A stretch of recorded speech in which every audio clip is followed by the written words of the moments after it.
Mar Simon Warui yogo ratiro mar wuodgi maliekore ne owito ngimane lweto obila tesendo obila ma Central lebo ma Mombasa. Report lero ni Simon Warui ne olal chieng' Jumapil mokalo bang' jaode yudo simu ka owuok kuom chukdar moro manoyango ni ne itere tesendo obila ma Central Mombasa. Jafwambo marwa Cleophas Oluoch nitiere kod ler. Jumapil mokalo Simon Warui yangore ni ne olal ka wuok e kar dak ma Umoja One e kaunti ma Nairobi. Minode ne ogoyo report mar lal mare tesendo obila ma Kamkunji. Ndalo adek bang'e, Minode ne oyudo simu moro ka wuok kuom chukdar moro kendo ne oloso gi jaode ma koro sani osenindo. Kane okone ni ne ochomo tesendo obila ma Central e boma ma Mombasa. Alikuwa amepatikana pale Kabrek, akachukuliwa na soja. Soja akamchukua akampeleka police station. Central Police Station, Mombasa. They got here around 1 a.m. on Thursday morning. They went to police station. They requested to see him. They were not given access to see him. Okinyino, anyuola kod osiepe ne ochopo tesendo obila no kama ne okongi ni Simon Warui ne osewito ngimane.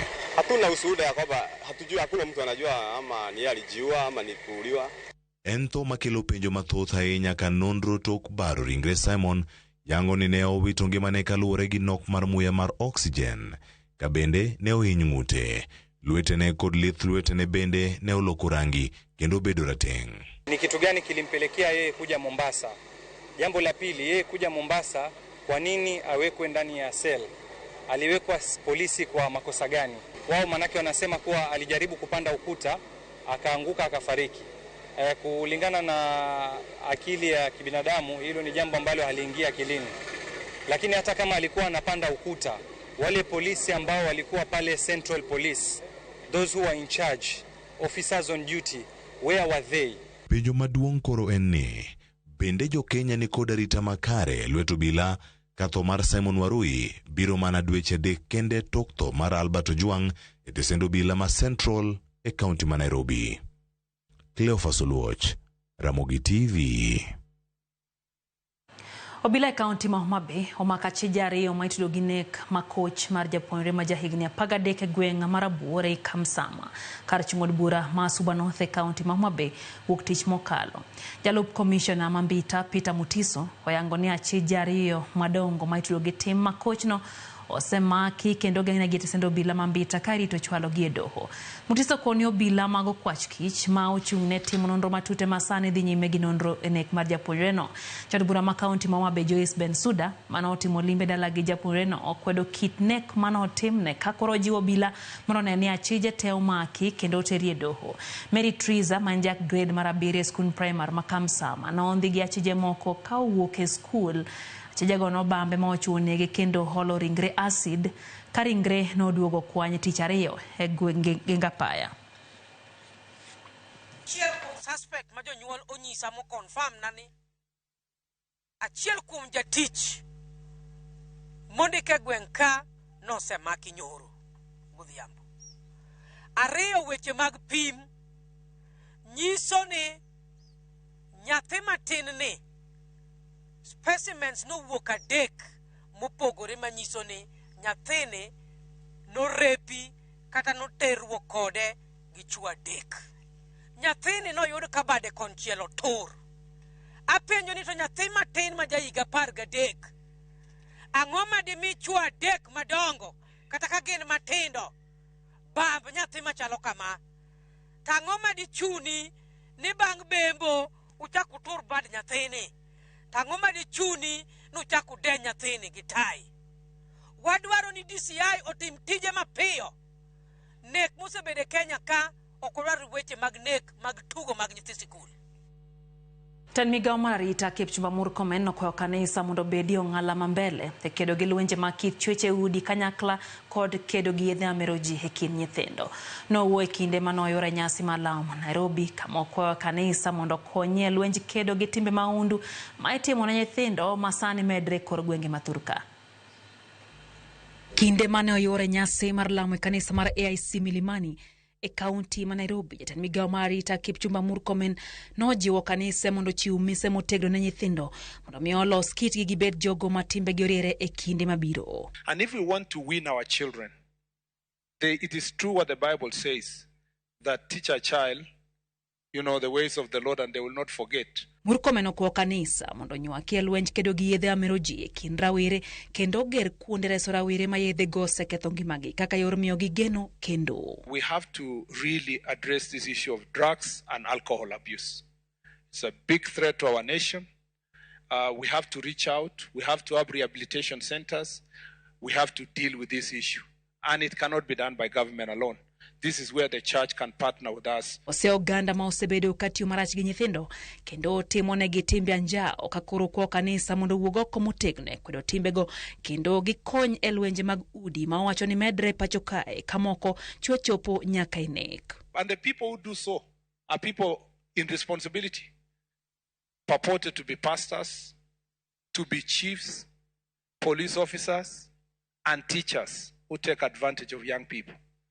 The church must rise up, and I dare say we need a champion in this country outside government. Opoyo kenge makanisa osegoyo anyato kanisa mar AIC ma osebedo ng'ala mambele rwako jonjore kod jokuodhok e ute lamo magi gino ma oseduoko chien timbego e gwenge moko kama okuom jonjore go bende oseduoko bunde magisebedo ka gitimo gondo njore go. The three dangerous bandits in Kerio Valley, the first place they went before handing in their guns was AIC Chesongoch. They went to the church, prayed for, got their courage, took their guns. And because of the act of the three of them, now we have guns being returned by criminals, up to 150 in one area. And this is unprecedented. I tell you, I am from that county. I was a senator. This is unprecedented. Kuna mgajuang riwruog jogo buge chapa mongere kaka Kenya Publishers Association na kwa serikal mondo chul gi omenda moho bilion 3 margo buge grade 9 chapa kachiel kod omenda moho bilion 5 margo chapa buge mag grade mar 10. KPA wacho ni gisechwalo buge moho milion 200 e skunde duto ma Thurka mamiyo jopuonjre duto thuolo mar yudo buge duto madwarore chenro mar somo kinde mapende gi ywak ne giwito omenda moho milion 250 kuo mag buge. Cynthia Onyango tire kod ler. E kinde chenro mar keto ayanga ikruok mar chako nyisruok makende mar buge e kar nyisruok Masarit Center, riwruok mar jogo buge chapa mongere kaka Kenya Publishers Association uchiwo ywak mar gewi gowi mar moheo bilion 8 magiwacho ni kidek chungo chenro magi. No supply last year, moko this year. Koro gima timre ni government still owes us bilion 3 mapoka gichulo wa. Koro bino wakwayo ni mondo bilion 3 mondo chulo mondo miwa thuolo mondo adhi wachak grade 10 ma buge moko osebedo approved. Koro for grade 10 udwari to bilion 5 ma serikal ochul publishers mondo ginyal supply buge go mabeyo. Jatatije mar KPA James Odhiambo bende wacho ni kuo mar buge osemedore ka jok moko maonge kod ratiro mar tiyo kod buge donjore kod buge wegi kendo goyo gi chapa ataro mar chik. Midhiero ma osekelo ne gilal mar omenda moheo milion 200 kachiel kod 50. Giwacho ni gie sani giketo bila mang'weyo maling'ling mondo konygi e ndhiyo jokuoye mag buge. Wan gi private investigators matiyo kendo wan gi police, wan gi Kekobo makonyo wa Gwent Anti-Counterfeit Authority makonyo wa mondo amak jogi. To wabo maka gi nikech buge go sake moko rach, sake moko gionge pages, koro giketho nyithindo ma nyathi somo buge moro mobedo pirated with wrong information. KPA bende pod ywak ne serikal mondo gol oko osuru mikawo e nyiewo buge mar 16% mondo minengo buge obed mayot pachoka kendo jiw jogo mohero somo nyiewo buge kendo somgi e kinde mowinjore. Dikiketo VAT to 16%, buge bende koro bro bedo beche bro bedo matek ahinya ni ji. Koro wasekwayo serikal ndalo mang'eny ni mondo gikonywa bende. You don't talk about education, wacho ni education jite onego som. Lakini kiketo 16% VAT ni buge. Koro mago tek kodwa kabisa, tek kodwa tek joma nyiewo buge go kaka jonyuol. Ikinde chenro mar nyisruok mar buge ma ibiro time kar nyisruok Masarit e boma ma Nairobi, KPA kachiel kod kuku mar jogo chapa bende ochano dhialo Ngugi wa Thiong'o kaka jandiko mang'ula ka gikwayo jo Kenya duto mondo riwre kodgi okang' mar yango buge makare kod yango mago mabandia.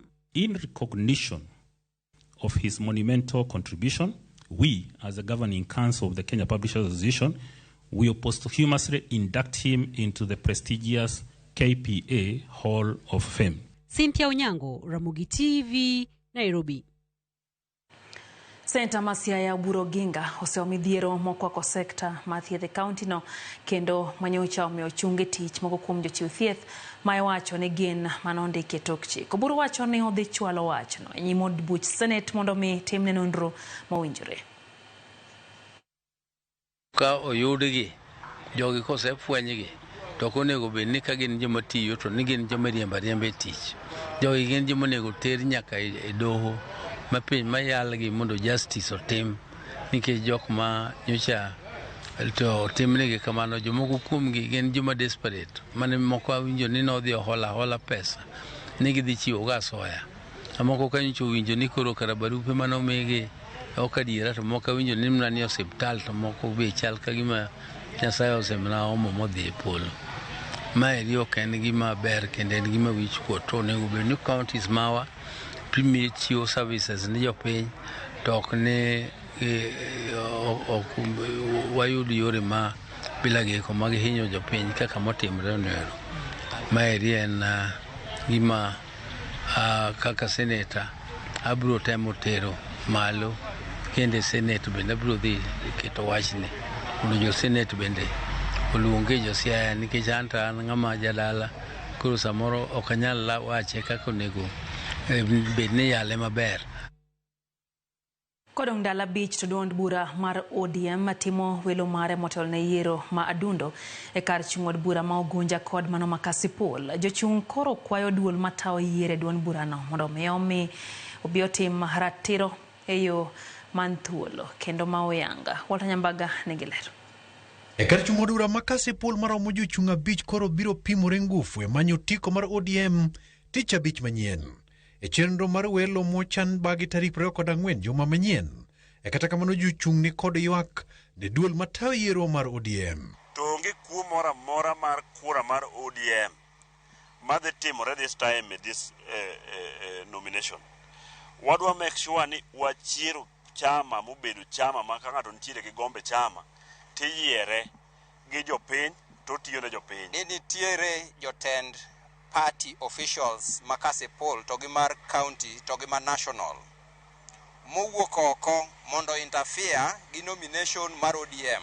Jopiny ma Kasipul mabiro bedo jotheke welo makamano dwaro ni mondo time kod kwe chenro no magisiemo joma nyalo donjore kode kendo rocho chenro no. Baka ODM nyakwago kendwa kaka wanjo ODM. Guidelines moko godo mbulu nyaka wane mwafoj kendwa kaka jo ODM. So weche moko mandeno katemo liekore ni list mono chako ringo mag polling officers and the POs gin weche ma want to first of all wadana kwed gi okang mamalo. To e kar chung od bura ma Ugunja jochung bende ni kod ote margi ne ODM. Miwa thuolo mondo jo ODM oyier ng'ano ma gihero gadiera. Bende wakwayo jopiny ma Ugunja ni kwadhi e yiero to wayier maber kendo wayier kwang'e ng'ama wayiero kik wayier ng'ano mana mawachnwa ni ng'ani oromo. Kalore kod ywak ma osebede kendo duond bura mar ODM temo kimedo tesende ariyo mag luto ombulu. Joluto ombulu koro koni gidhi tiyo kod thuolo no mar yiero jatelo mondo opong' negi kom Ugunja mosebedo ka nenono kuom thuolo malach. Ma ambira karwa ka wabrodhi kamiluongo na ambira Chiefs Camp. Ugunja dwaro jalno manyalo deal gi jo Ugunja e yo makare mapache leo. Wan wahero mondo joma neutral kendo joma ok okawo komora mora emochung' ni yiero ni. Ne wach ni wadhi yudo duoko ni e kinde makare kapok otim by election. Kwang'iyo to onego ben by Wednesday waseneno list ni kendo wadhi ng'iyo to joma gimoket mondo chung' ni yiero. Jochung' mobano bad sati ne otiko mar ODM Kasipul oting'o George Otieno mabendo ng'ere kod nying mar Ajombuta, Newton Ogada, Okidi Majiwa, Ottoman Adel gi Boyd Were.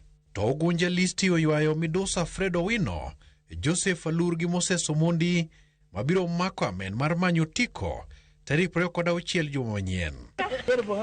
Walter Nyambaga, Ramogi TV. Wakawayo mokwonge chendo ni maro imore nyakoram Kajwang' Ugwe Meja.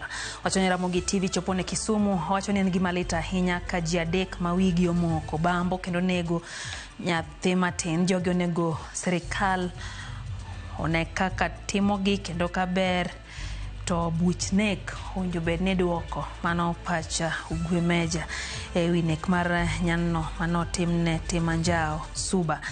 Manela Oniala mar Kibiri Ward wachoni gi Christian Oniala kata wachoni President dak pare jong'wech ma Kenya gi millions mane miyo jompira protio mos ne familia manoroch ratich nyathigi monegi lamone ni mondo ratiro oyudre ne nek mar nyathino. Chieng'o mwaka ntie Kisumu wachone joma ketho ratiro mar nyithindo manyiri nyaka onegi ondamo mar chik. John Kwanya Honorable wachoni Pochki Park ne Lilian Odira mokelo loch ne Kenya moloyo ne Nyanza wachoni mora ahinya gimano motimore. Na bende ote kanyo mar Zoom kapita kantiere Migori County Luanda Konyango Center wachoni nonro winjo tim malach ne jonek monego nyathi matin en wach malit ahinya wachoni koso pinye madipo korumo. Mwalimu Jal gi mwalimu Banadane Unkacha County no ma Migori bende haneno kanyo ote mar Japuonj Joseph Oyo mar din Kopere Nyandiwa Parish wachoni mora ahinya gi jo Kenya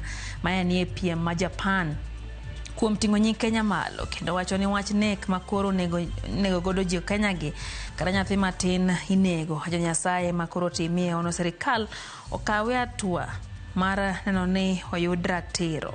Wachoni nyathino neno dwa mana bedo sister e din ma Kopere en gino abende koro lit ahinya ne oganda kendo gino marwa nyakorom Kajwang' en ni ibro yud duoko makare anya kotendre gi nonro mabende hitimo ewi nek mar nyano. Mwalimu Faith Mzomo wachoni Pochki Park ne jong'wech duto kuom tingo bendera mar Kenya malo kaeto wachoni ikelo midila mang'eny ahinya ne Kenya. Dr. William Ruto timne gi gimoro kaka notimne jopira kata kamano wachoni tesendo bila emoganda thoe upenjo ni kare lwet ng'a ma wantiere kare in whose hands we see upenjo kamano. Hoyo watinya korom Kajwang' chenro eno imore kikidhi mabor.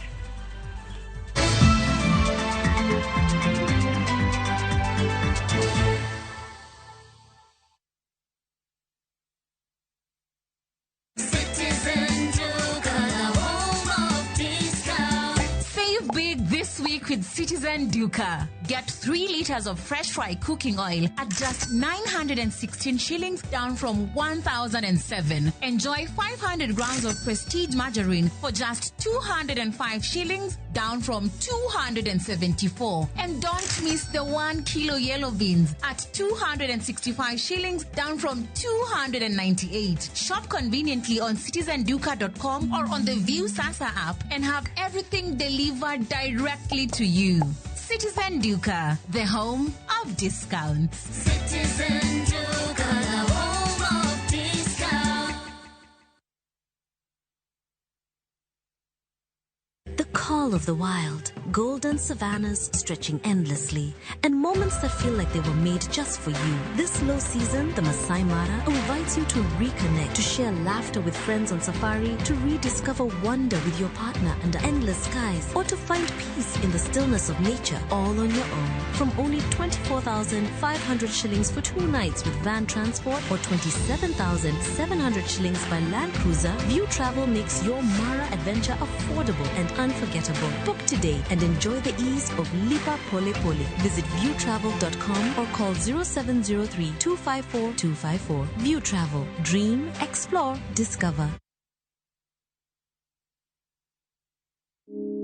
Kansa osedoko tuo manyaka wapuonji gi duol maduong'. Riwri kodwa e penj laktar chieng' tich ariyo tarik 23 kosir kod Glenmark. Dr. Dedan Opondo biro bedo kodwa ka opuonjo kendo lero ni matut ewi tuo kansa mar duong' chuo. Penj laktar gi Ruth Otieno sa 12 odhiambo. Kik bai.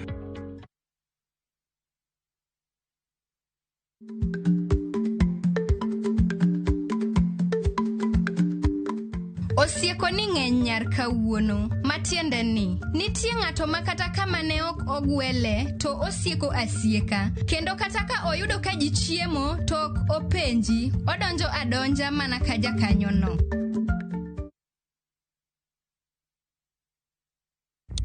Saa zingine mambo kupata bila plan. Gas ndio imeisha, landlord akuache upumue, mtoto ni mgonjwa na bado ni mid-month. Usijibox kwa noma. Piga *531# and sort your emergencies with my Mobi Civil Servant Loan. Iwe usiku au mchana. Kama wewe ni civil servant, sasa uko sorted. Dial *531# and get up to 20,000 shillings and pay from your next payslip. No paperwork, no guarantors, no drama. Ni wewe tu na simu yako. Register now and see your limit in seconds. Built for Kenyan civil servants. My Mobi. Iko sorted.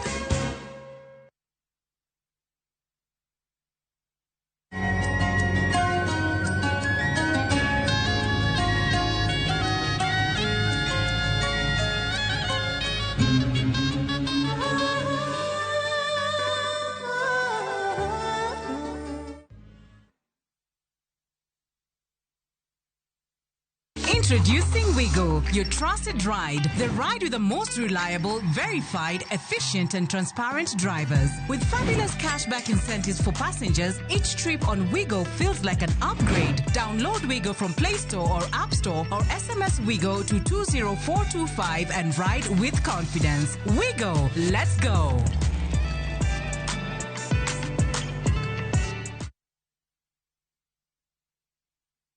Mke mwema ni baraka kutoka kwa Mungu. Ndivyo mama alivyonena na mimi utotoni. Mtunze mumeo, mpe mahaba anayotamani. He'll be there for you. Kupata neema kama sikiza tune kwenye simu yako, bonyeza *811*404#.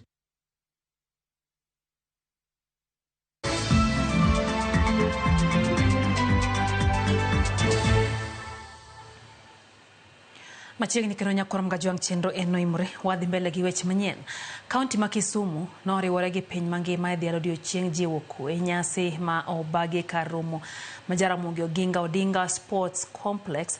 Jafwambo marwa Bill Gates leronwa jotend din manoyuoro nyasi no ojiwo oganda mondo mi oket yore makare manyalo konyo e jiwo kwe. En nyasi manokelo kanyakla jotend din, jotelo ma kaunti, kaachiel kod jodak ma kaunti ma Kisumu. Nyasi mabende ne obagi e paw tuke ma Jaramogi kendo mar dhialo odiechieng' kwe. Kotelnigi gi gavana Anyang' Nyong'o, jotelo mawuok e kaunti no owacho ni jiwo kwe e achiel kuom yore mag chwalo dongruok kendo chiwo thuolo ne oganda bedo e achiel. Without peace, there can be no progress. Without peace, there can be no development. Without peace, there may not be humanity on earth. Peace is built not just in conference halls, but in our homes, in our schools, in our communities, in the way we treat each other every day. E kindego, riwruoge mopogore opogore ne omi mich kaluwore gi okenge magisegoyo e jiwo kwe e kind oganda. We are called to do anything. Jotend kanise bende ne otiyo gi thuolono mar siro yore mag kelo kwe kaka yor geng'o lwenje mapogo oganda. So we cannot fold our hands and sit back. So we must be players, and we are right at the center stage. Mondo wabed players of matters of peace, and that is where we are. Mane momio waloso messages me at the pulpit at this particular time. We are also involved in advocacy.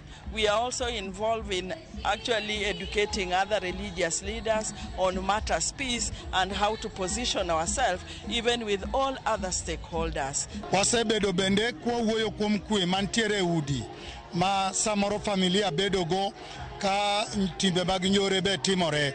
Wasebedo ka wawuoyo kod ji ni ber mondo ji obed kod kwe kochakre i udi kadhi nyaka oko, nikech ka ionge kwe engimani okinyal miyo jirani kwe. Ka jirani onge kwe, then gweng' okinyal bedo kod kwe. Ka gweng' onge kwe, county mangima okinyal bedo kod kwe. To ka county ni onge kwe, to kata mana Kenya mangima okinyal bedo kod kwe. Bill Gates, Odwar, Ramogi TV, Kisumu.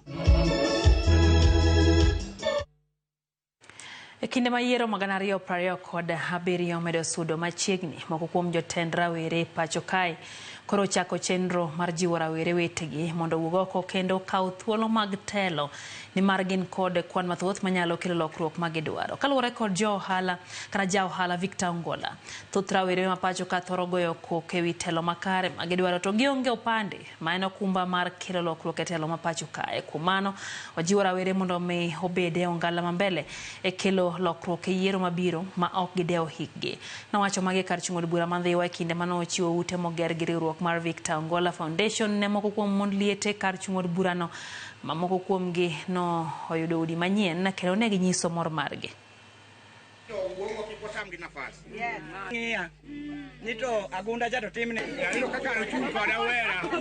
Nafas mar youths e siasa ka osebedo maonge nikech wan kono wan idhuka uru kura to kwasekawo kura to wagone jomage, wagone jodongo ka. Nyiso ni nafas marwa onge, to wang' ni wawacho ni wan bende nyaka wakaw nafas kendo owuon moko miwa. 2027 en sa mar youths, to wan kaka youths nyaka wawuog oko wakaw kura to kendo nyaka wan bende wakaw nafasegi. Doka kata mana ndhipwa ka machiegni ni ncheko tong' lwet ng'ato molwarelo. Seche mose tong' lweti idwa dhi manyo ne jogi nang'o onge. Youth wan kaka jomatindo onego wang'e gima kiny ne konywa kata gima kiny ne kony community. Uganda ma jodhot ma Kasai Nyakache kaunti ma Kisumu obiro kanyakla mar tego riwruok margi magdhi tiyo godo e chwalo dongruok margi e sekta mopogore opogore kaka somo, gedo kod mamoko. Nyasi mar sidho ayanga riwruogno, Ruoth Manding'o Robert Omolo opuo riwruok ma kamano ka opuoyo jolony ma ochung' kodgi moriwo koda ka jalendo Trevor Mbija, Patrick Ouya, Kalausi e kind mamoko. Elizabeth Ajode nitiere kod ler.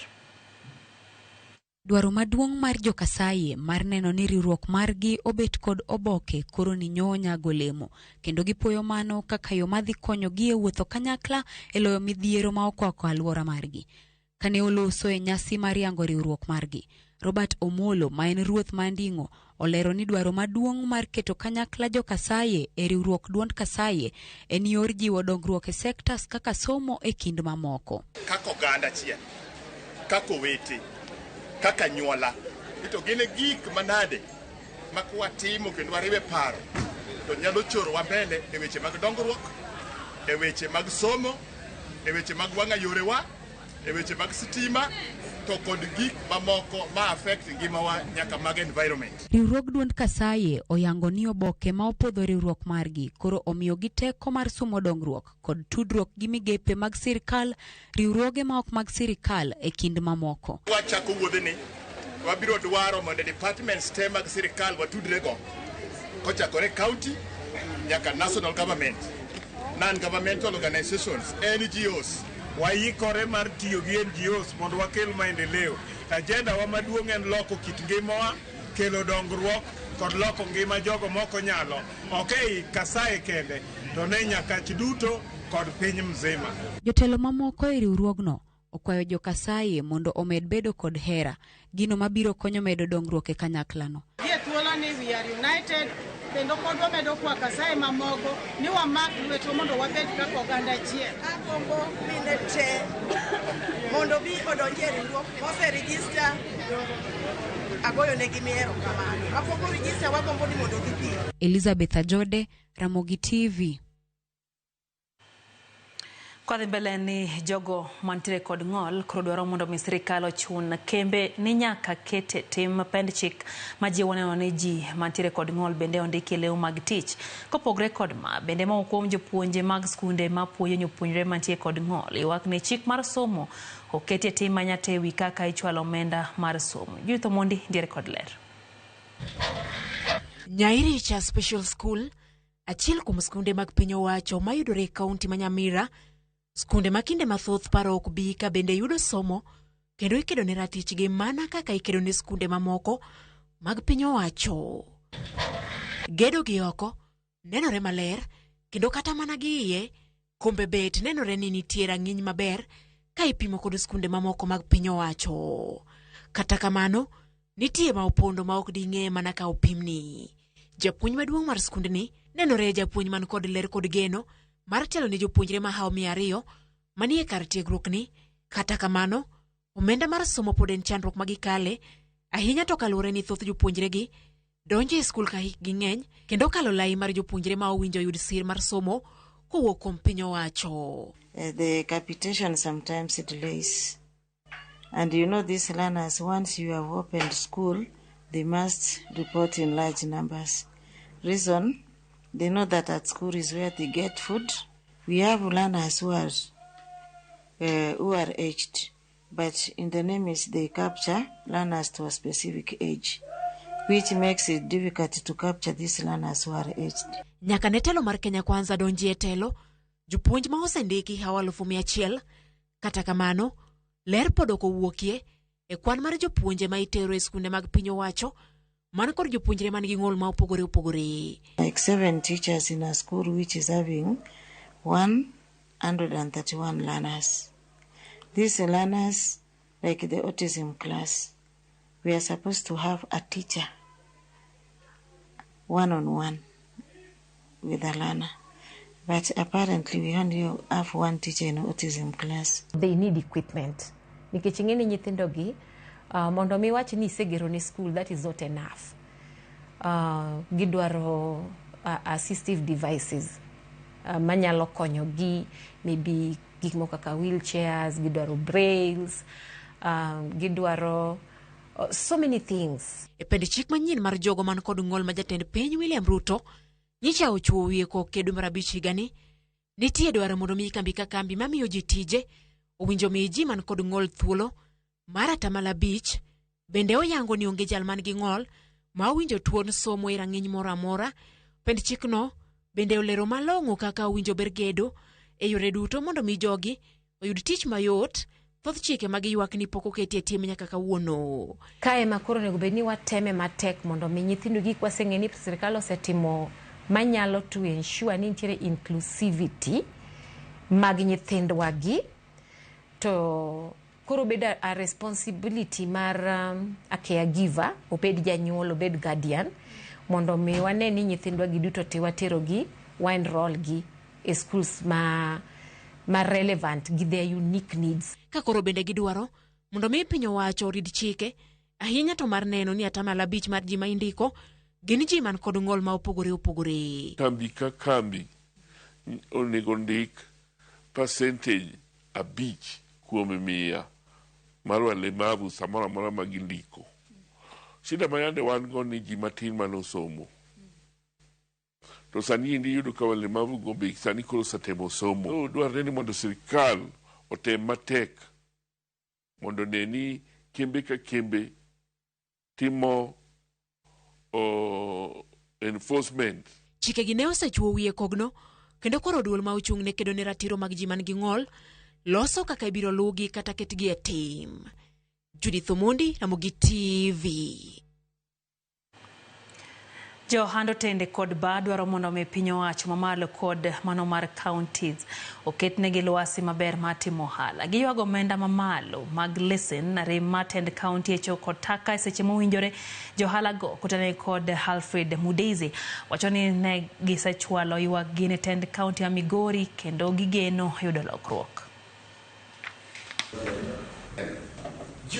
It is good we know each other and that was because kila moja atalea kile hata hao tupunguziwe ma licenses, mambo kama garbage collectors, watu hao watukuja watoe matakataka kwa mahoteli zetu. Manake ni shida, unachimba shimo, hiyo shimo ikijaa kutoa hapo unachajiwa pesa mingi kutoa hiyo takataka. Mambo mengine ni mambo ya mambo ya vioski sinajengwa mbele ya mahoteli zetu. Saa zingine unapata customers wanakimbia. Ni bagani utarudi tena penye mapolisi wanakuja kushika watu. Waongege taya mamenyo kunde mabende watime businesses gi mag yore mag sirkal mondo mi ng'ato wuok kamodake mondo bi obed kama time biashara e seche mosedhi mang'eny tamoge nikech mudho nitie. Pia tumeongea kuhusu mambo ya finance bill, wakaiangalia vile tumefanya majibu. Tunangojea tuone kwamba wamefanya namna gani kulingana na vile tulikuwa tumeweka maombi yetu, na tunangojea serikali ya kaunti. Tumekuwa tukizungumza na wao vile wametupangia kwa upande ya license, kutoa mavioski, kublock barabara sehemu za barabara za biashara. Achako kwa yo machilo Nyakorom Gajwang chendo ni maro imore Jared Nguka kawuoka Ramoya Sunawe swachono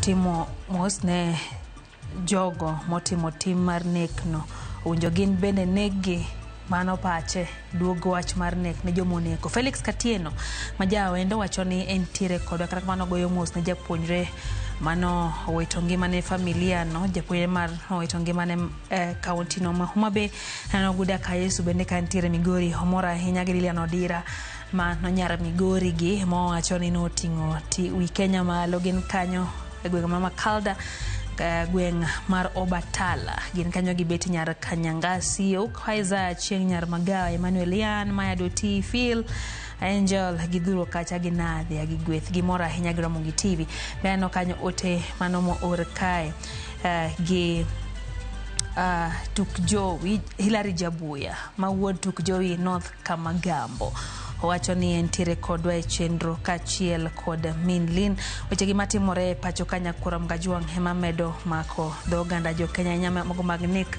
motimore e kaunti no ma Homa Bay. Geno mar oganda en ni bro yudio makare mar yudo ratiro ne nyanno ma jahigni 13 kende. Meno kanyo ote mo orgi mwalimu Caroline Noricho japuonj wacho kacha ni mosa ahinya ne familia mowito nyako matin ne yo malete ni Nyakorom Gajwang masani koro mako dho oganda jo Kenya kata kamano geno mar oganda bende en ni ibro yuda duoko makare. Peter Okech wacho ni en Peter Odhiambo Okech mar Ungwe Suba Gwasi japiny onego mithuolo mondo mi oyier jatelo machunyi gi dwaro gin gi wuon kik chuno oganda gi jotelo wacho kanyo kotendre kod yiero no welo no mar ODM. Bende aneno kanyo ote mar Baba Twins mar Onjinyo wacho kanyo ne ng'ato ka omaki to nego tere doho mondo mi ng'adne bura. Piny ochomo kanye manyaka nyathi matin timo goda njao bang'e ne gi sirikal odwambe kotola ahinya kotendre gi weche go magarita. Hoyo matin Nyakorom Gajwang kwa duogo wantie kod mago mag tuke kikendi mabor.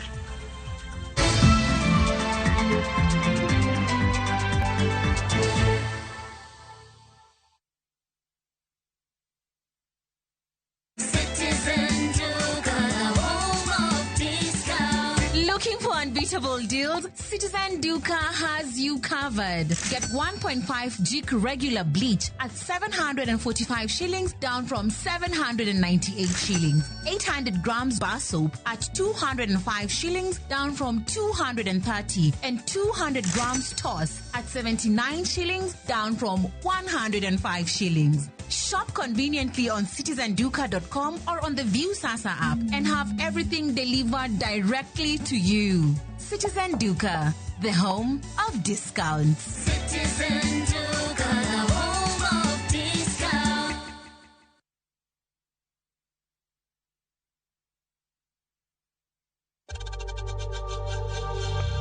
We know times are tough, so save money by buying airtime from M-Pesa to any network with zero transaction fees. Dial *487*2# and get your airtime PAP with zero transaction costs.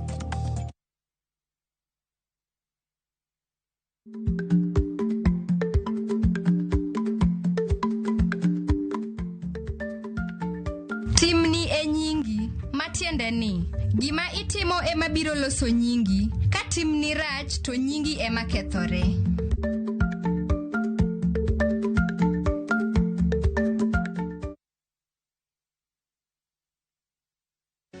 Jalno mohero dongruok ne ngima makiny para ne pap midhialo e jo Kenya mosetelo nyime e neno ni opidh yiende kendo rit bunge. Jogo matimo gigo mowinjore ne bedo gi alwora maber e higni mabiro. Mae momiyo wakelo mich mar Africa Champion of Trees Act Awards ma en chenro mokel kod Kenya Forest Service kod Blue Focus Africa Initiative. Kidienje aboro joloch 12 kod jaloch maduong' achiel ma japidh yien e pachoka. Nitiere omenda miloyo maromo chiemo $5 sigana matut mar jaloch kod mich moko mathoth. Ndikri kochakore tarik 1 dwe mar 9 nyaka tarik 30 dwe mar 9 higani endi kokalo e actwards.org. Turquoise waters whisper calm, coral reefs sparkle in the sun, and every sunset feels like a private show. In Malindi and Watamu, the low season is your chance to escape the rush and connect with your partner, your friends, or with yourself. Discover coastal trails, dive into crystal clear waters, or simply unwind as the ocean hums softly in the background. From only 36,100 shillings for 3 nights via SGR, your hideaway is closer than you think. Book today and pay in comfort with Lipa Pole Pole. Visit vutravel.com or call 0703 254 254. VU Travel. Dream, explore, discover. Siku njema huonekana asubuhi. Kabisa Januari amangana gao. Seti him. Chamige, we museo. Kenya nzima tunasema jambo Kenya. Wax, tiki, taka, twende sana my people. Hapa ndo nyumbani kwa muziki wa Afrika Mashariki na malezi ya vipaji. Sasa tuko tayari ku drive on. Mibibi na mijize. Leteni porojo sasa. Kwa habari za kuaminika kutoka kila pembe ya nchi. Are you ready? Leo kati ya Ingwe na Gor Serikali. Hapa ndio home. Wawa. Radio Citizen. Radio number 1. Radio number 1.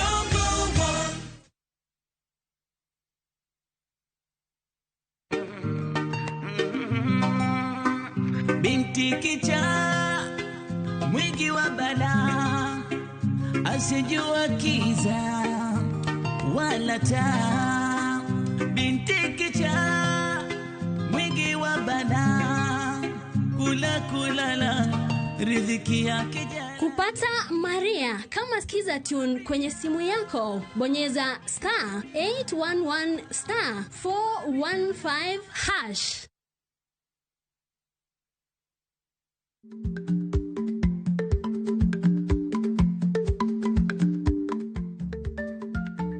Timni e nyingi, matiende ni gima itimo ema biro loso nyingi, ka timni rach to nyingi ema kethore.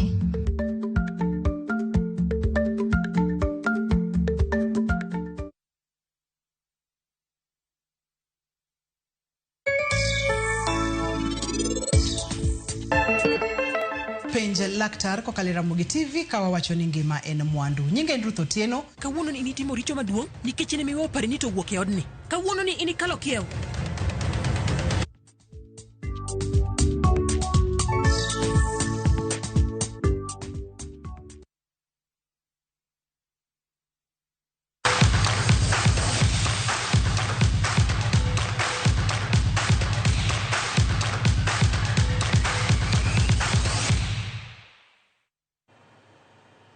Mago mag tuke club mar Shabana FC hoyudo loch mar gonde 4-2 ekini club mar APS Bomet tugo mar adhula lig maduong' pachoka tugo mano bagi lap mag Gusii Stadium.